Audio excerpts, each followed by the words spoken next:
Jama'a assalamu alaikum, barkanmu da wannan lokaci, barkanmu da sake saduwa a wannan tasha tamu gawurtacciya ta Mai Zamani TV, tashar da ta shahara ta kuma gawurta wajen zaƙulo muku bayanai musamman kan jarumai da kuma marubuta fina-finan Hausa da fitattun masu ba da umarni a masana'antar shirya fina-finan Hausa ta Kannywood. A yau tashar tamu ta Mai Zamani ta zo muku da gawurtaccen labari wanda ya ja hankalin marubuta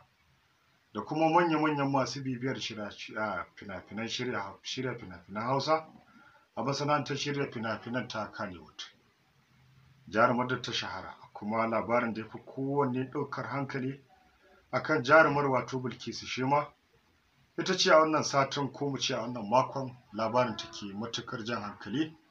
kuma ya kawo takaddama a bakunan al'umma. A ranar 6 ga watan Ukun 2021, Jama'a assalamu aka wayi gari da wani hoto na fitaccen jarumar Bilkisu Shima,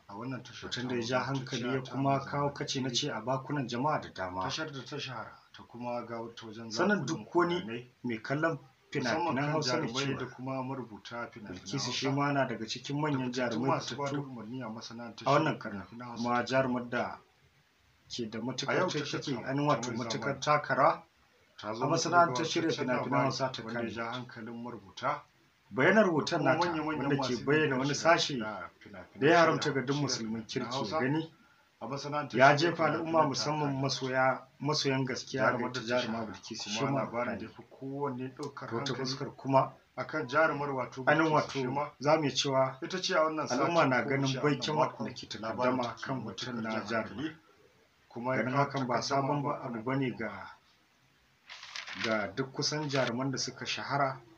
ko suka samu gawarta kamar dai irin su Bilkisu. Jaruma Bilkisu Shima na daga cikin jarumai mata fitattu kuma ɗaya daga cikin wanda tauraron suke kan dabo a wannan karni. Bayan haka kuma jarumar da ke da ɗumbin mabiya ko in ce masoya a wannan zamani. Kuma ya ja hankalin ita wato jaruma Bilkisu Shima da ɗora irin waɗannan hotuna a shafukanta na sada zumunta. Kan hakan muka yi ƙoƙari don jin ta bakin jarumar, amma hakan ya ci tura.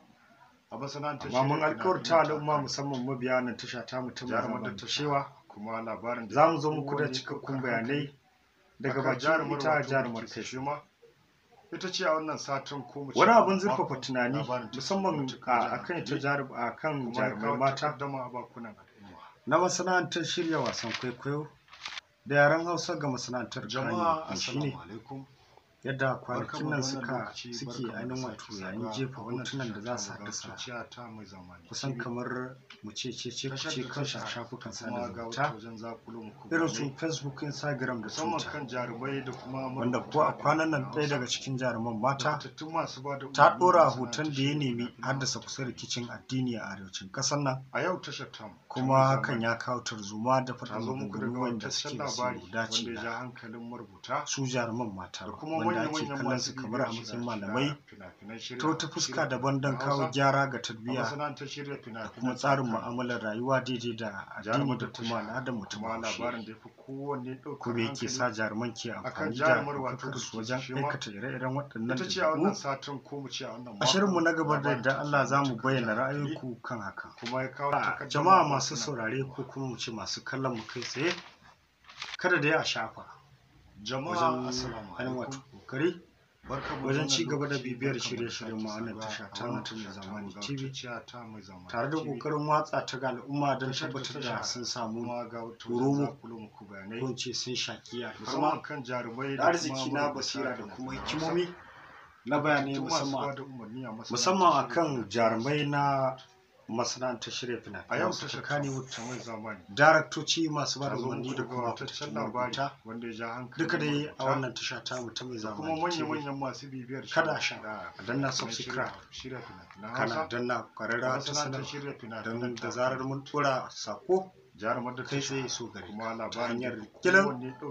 wanda hakan ke nuni da cewa mun za maka sako ka duba ka kalla. Labarai ne da zafin su labarin suna ta Kannywood a wannan tasha ta mu ta Mai Zamani TV.